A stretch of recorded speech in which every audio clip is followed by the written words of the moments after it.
राष्ट्रीय मानवाधिकार आयोग के ठीक बाहर आप देख सकते हैं कि किस तरह से दिल्ली की कांग्रेस की यूनिट ने यहाँ पर आए हैं बाकायदा, और हाथों में जो आप देख रहे हैं ये बाकायदा एक तरह का ज्ञापन है जो राष्ट्रीय मानव ह्यूमन राइट कमीशन को दिया गया है। और साफ तौर पर तकरीबन एक बारिश में ही अगर 11 मौतें हो जाएं तो कैसे, किसकी जिम्मेदारी बनती है, और ये तमाम सवाल उठाते हुए ये कांग्रेस के वरिष्ठ नेताओं का जो डेलीगेशन है वह जो है अनिल भारद्वाज के नेतृत्व में यहाँ पर पहुँचा है। सबसे पहले आपसे ये जानना चाहेंगे कि आखिरकार ये जो ज्ञापन आपने दिया है नेशनल ह्यूमन राइट कमीशन को, उसमें क्या कहा है?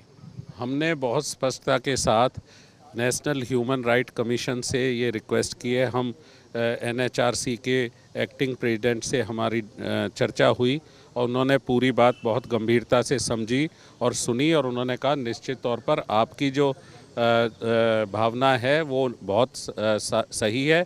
आप दिल्ली के नागरिकों की जान की और माल की हिफाजत के लिए हमारे पास आए हैं, हम इस पे एक्ट भी करेंगे।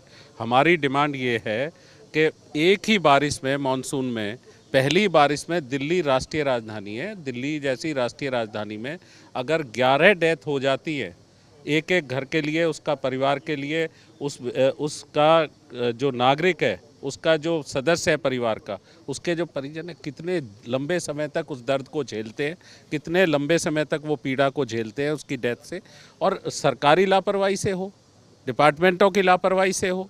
ये यानी आपने साफ तौर पर कहा कि डिपार्टमेंट्स की जो जिम्मेदारी है वो तय की जाए।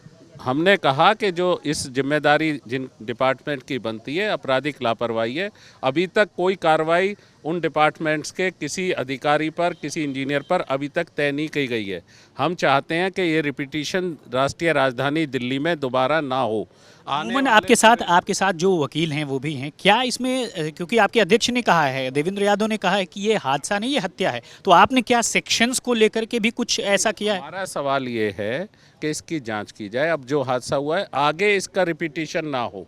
आगे दिल्ली के लोग जो बेचारे अपने जान माल की हिफाजत के लिए सरकार से उम्मीद रखते हैं, उनका और जान माल की हानि बारिश में आने वाले मानसून में, मानसून तो एक ही दिन तो बारिश हुई है, आगे कौन क्या हो जाए, इसके लिए हमारा ये कहना है कि इस पे गंभीरता से NHRC अपना एक्शन ले, वो भी इन डिपार्टमेंटों के को सजग करे। ये रेड अलर्ट, ऑरेंज अलर्ट, बारिश का अलर्ट, अरे भैया ये नागरिक उसमें अलर्ट में क्या करेंगे, ये तो थोड़ी सावधानी बरत सकते।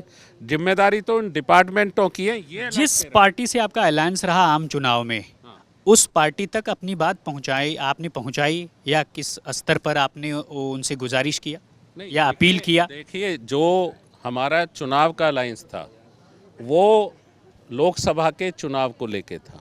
वो स्पष्ट था कि हमारा जो इंडिया अलायंस है वो लोकसभा के चुनाव को लेके हमारा गठबंधन है, वो आज भी जारी है। लेकिन हम जो हमारे नागरिकों की पीड़ा है, जो दिल्ली के लोगों की समस्याएं, एक जिम्मेदार विपक्ष के रूप में हम उसको लगातार उठाते रहें और उठाते रहेंगे। जिम्मेदार किसे मानते हैं अनिल भारद्वाज जी? नहीं, सीधे तौर पर अगर आप देखेंगे सारे डिपार्टमेंट, चाहे म्यूनिसिपल कॉरपोरेशन हो, PWD हो, नाले डिसिल्ट हुए नहीं, NDMC हो, NDMC का भी जो नई दिल्ली का एरिया है वो भी पूरी तरह फ्लडेड हो गया। आपके नालों के नाले 1 घंटे की बारिश में दिल्ली की रफ्तार को रोक देते हो आप। तो साफ है एजेंसियों का जो दावा है वो बहुत हुआ, लेकिन इस दावे के बावजूद भी जो देखा आपने कि एक बारिश हुई और इस बारिश में तकरीबन 11 लोगों की जानें चली गईं। और फिलहाल कौन कौन से डिपार्टमेंट्स जिम्मेदार हैं इसके लिए बाकायदा जो है वो एक ज्ञापन दिया है नेशनल ह्यूमन राइट कमीशन को, और जैसा दावा है कि कमीशन ने साफ तौर पर कहा है कि इस पूरे मामले में उचित कार्रवाई करेंगे। मनीष बिधूड़ी के साथ राम किंकर सिंह, आज तक।